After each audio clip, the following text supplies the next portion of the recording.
All right, welcome to another setup with Gerardi Banis here on the Roban 800 or 700 Super Scout AS350 Mechanics or HSM. These are my jigs. As you can see, I have a Swashplate height and leveler. Sets it at the center travel where the bell cranks are at 90 degrees to the throw. You must release the linkages to the servo arm. That way you don't induce any kind of error. These are just my blade grips where I put an alignment ruler. And the reason why I have this lock mechanism is because this thing goes here, giving you what we call cosine error. So if you just insert these little tabs, as you can see, they go right in here. It's kind of hard to do it with one hand, but let's see if we can get it in there. And then that keeps it from moving. Let's go back and put our Swashplate height and leveler adjustment or jig. And I guess they call this in the military rigging. So we're gonna rig this up like that. And I'm gonna keep this here and turn this way. Make sure the swash is sitting firmly. All right. This is just a basic cap.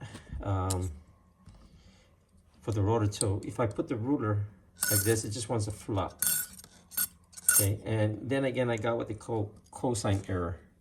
So, or not cosine error, let's just go back, it's parallax error. So I made this little contraption here with the 3D printer, and it just sits right in there. And its main job is to support, but keep it free. See how it just wants to rest on that flat surface? So we know the ruler is resting flat on these flat spots. And likewise, we get another ruler and we rest it right there. And by doing so, we can eye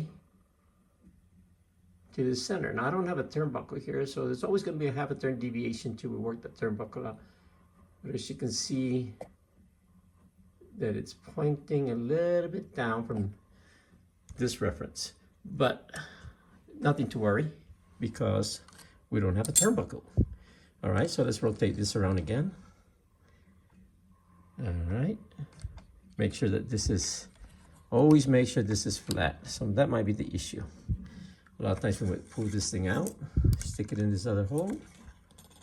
All right, lay it down, grab the ruler. And you always want to make sure it's, sometimes these plastic 3D printer got a little flashing, but you want it to balance. You want to make sure it balances like that. That way you can see how it is. All right. Okay. So that's the next one. And again, every time you rotate it, make sure this is flush. Let's go and rotate this again to the next blade. And we'll put this out, stick the ruler in there, stick this other ruler in here, and make sure this is flush. See how it runs away every time we move it around? So we're gonna push that down. I always like to keep it straight on there. And then let's take a look at this. All right, keep your eye on that, keep your eye on it. And you see it's very good. Let's look for the white gaps. White gap, you see that gap right there? See it? All right. Let's go back and verify the other one and make sure that we're back in track. That see how it moves? Slip it back in there. And that would take care of it. Stick this in here.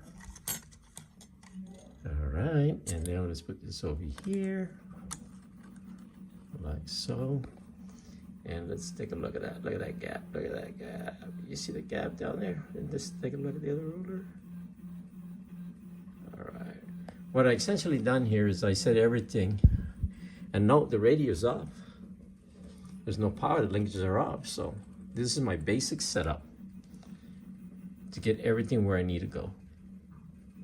Well, one of the things is I want to set this mechanics at the center of its stroke at 5 degrees. And so my next objective is to put the pitch gauge on, which is right here. And it's kind of difficult to do it, but let's take it out of here. All right, let's get it out of here.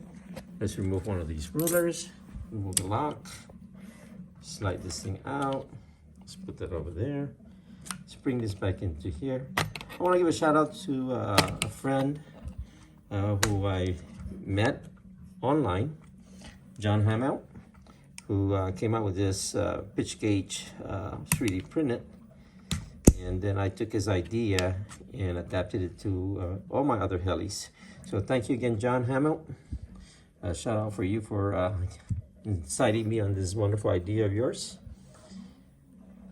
All right, so there we have it. Let's get this wash height leveler in there and put it right down there like that. Make sure everything's nice and flush. Just move it around like that and give it a little bit down pressure. We'll go ahead and set our pitch gauge up. All right, so as we all know, we have a RC logger, and we're gonna establish a reference, which is the datum line, and we're gonna use the top of that motor. We're gonna zero it out. All right, that's good. We're gonna double check the reference up on top. See what we got. We got 0.3. Let's go back down here in the bottom. All right, let's try zeroing it one more time. We got an offset, and these are not that accurate per se, but it does the job. So don't be we're gonna have to kind of ignore that error right there, but give you an idea what's going on. Let's go and slip it right in here. All right, make sure everything goes in. Okay, so now that we got that there, we make sure this is there. As you can see, I'm reading almost 0 degrees, 3/10. And the next goal would be, we're going to adjust it so that we get 5 degrees as such. And by doing this, I'll set it at 5 degrees by counting the number of turns it took to get 5 degrees. And once that's done, I'll do and repeat for the next process. Well, I want to thank you all. There's not much I can do with me holding the camera, but I want to thank my sponsors, KST. You guys get a new model, try our KST right here.